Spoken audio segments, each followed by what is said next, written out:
This is the way ritual works. I tell you often that a lot of what they do is about ritual. But this is the way ritual works. You have to tell the victim. The victim has to be aware of the ceremony that's taking place, and they have to consent to it. So they put everything there in plain view. They just do it in a language that most people have forgotten. But according to ritual, then this is fine. And if the people can't read it or don't bother to read it, well, that's their problem. They've consented to it. So that's why they do it this way. That's why a lot of the occult knowledge and occult wisdom has been hidden from people. This is why you're told not to study any occult things, not to study anything of the occult. This is what a lot of religions teach you. Oh no, that's satanic, you can't study that. But you need to look at this stuff in order to understand that the people who are in control of this planet, they use this stuff all the time. And if you can't read the signs and read what they're doing, then you're consenting to what they're doing. And this is a lot of why the world's in the state it's in, folks. So you've got to educate yourself. Educate yourself in all the information that is available to us, because there is a great deal of information out there. You've got to absolutely resist the pacification program. Resist the influence to become listless and unresponsive to your knowledge once you gain it. You can resist the encroaching New World Order through awareness, through advocacy, and through understanding. Promote human cooperation in yourself and with those around you. Promote unity and integrity of thought, integrity of action, integrity of intention. It's very important that people begin to understand the language of the heart, the language of feeling and emotion that I often talk about. I've talked about it in virtually all of my films. The fact that there is literally an electromagnetic field around you that you are contributing to all the time with your thoughts, feelings and emotions. So you've got to be in the correct energetic state. You've got to have good intentions, folks. And you don't need to profit from each other. Doing things to benefit yourself at the expense of others is not good intention. Do not charge the field with this stuff. You know, I'm living proof, folks, that if you put things out into the field with the right intention, then the field will look after you. The turns that my life has taken in the last 12 months, since I've started putting this information out to people, have been remarkable. And it's happened because I've put the information out to people with the intention of helping people. I haven't done it to gain any fame or fortune or notoriety to myself. I've put the information out there simply because it's important that people have the information. I believe that information should be free. I believe that knowledge is the right of every human being on the planet. I believe that we are all connected. And so if I help wake other people up to the nature of this reality, then it's going to make my reality better. It's going to make everyone's reality better. It's an understanding of what self-improvement actually is, folks. Because the reality is that there is only one self. We are all part of the self. And you're never going to improve the self by ignoring the plight of those around you and by attempting to improve your own personal existence and enrich your own personal existence at the expense of others, because we are all part of the self. Self-improvement encompasses everybody and everything. Become aware of the mental environment around you as well. The mental environment is the environment of thought and influence, and we all live in this environment. I'm sure I've spoken to you about this as well. But the mental environment, its effect on your thinking, your emotions and your actions is even greater than the effect of the physical environment. And the mental environment is right now being directly affected by all kinds of things. We've got government and commercial interests all around us, and they are all affecting the mental environment. So becoming aware of this mental environment is absolutely crucial to maintaining your own freedom to think freely and clearly.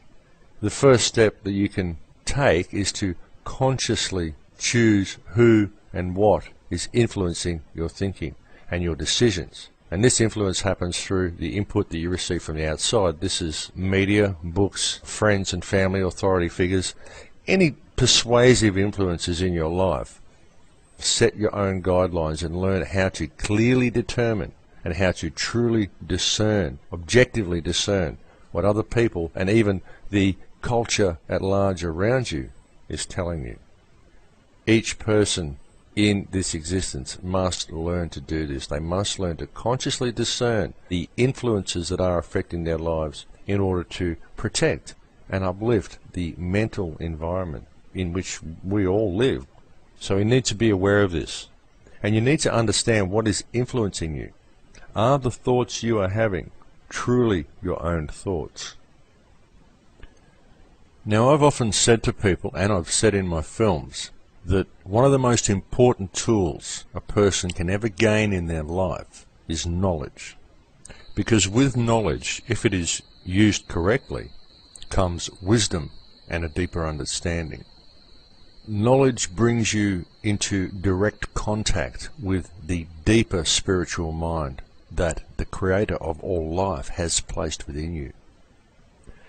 It is at the level of this deeper mind, beyond intellect, at the level of knowledge, that you are safe from interference and manipulation.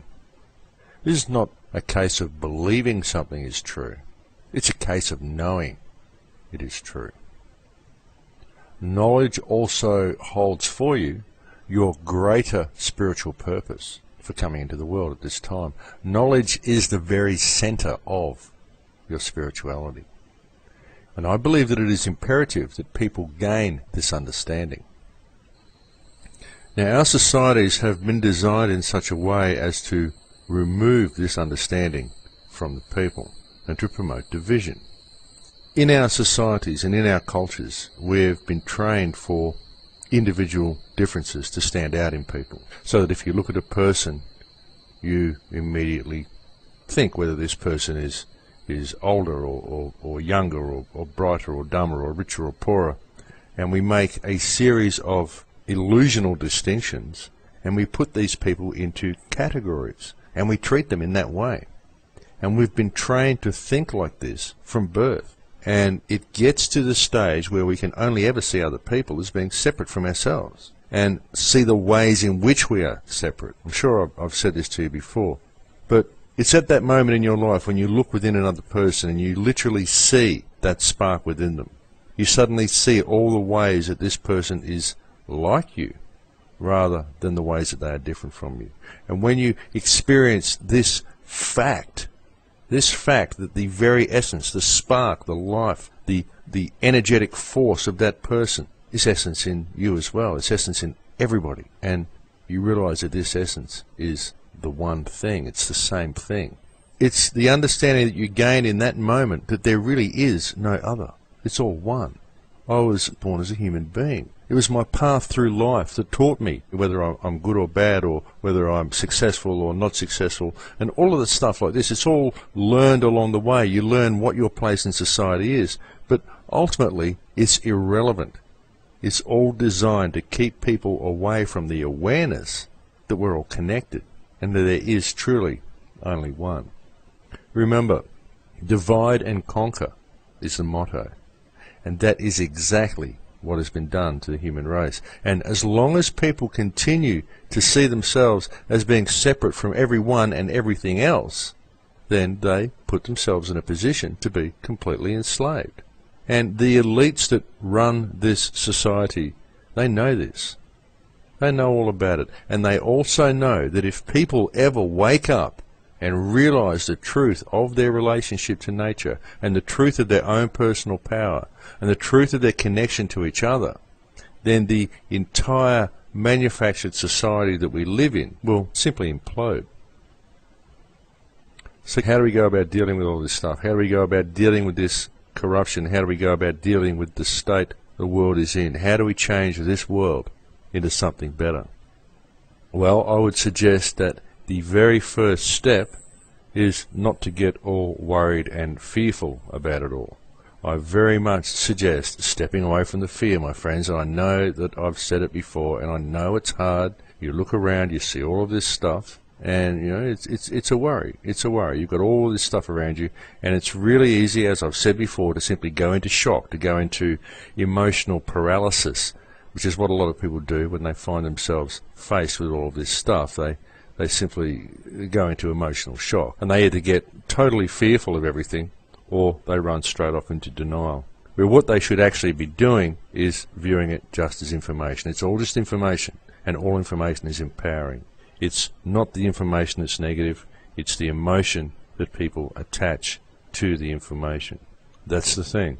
Once you understand that and you start viewing it just as information and you put away the fear, then the rest becomes a lot easier to deal with. And the easiest way to put away the fear is to understand energy.